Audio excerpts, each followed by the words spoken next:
সে তাকে বড় করেছিল নিজের সন্তানের মতো, কিন্তু একদিন সেই সন্তানই তাকে ধ্বংস করল।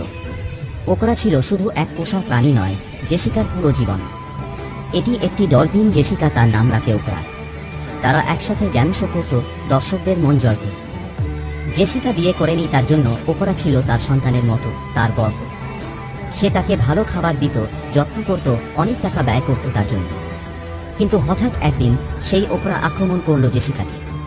একটি মর্মান্তিক ট্র্যাজেডি ঘটল। জেসিকাকে হাসপাতালে নিয়ে যাওয়ার পর মারা যায়। জেসিকার মা বলছেন, জেসিকা 4 দিন নিউ ইয়র্কে ছিল, ফিরে আসার পরই এই ঘটনা ঘটল। 4 দিন না দেখার কারণে হয়তো এই ঘটনা ঘটাল।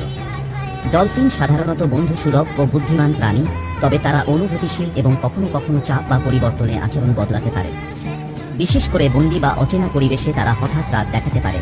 জেসিকার জীবন ও মৃত্যু আমাদের স্মরণ করিয়ে দেয়, প্রকৃতির নিয়মে সবকিছু চলে, আমাদের দরকার শ্রদ্ধা ও সতর্কতা।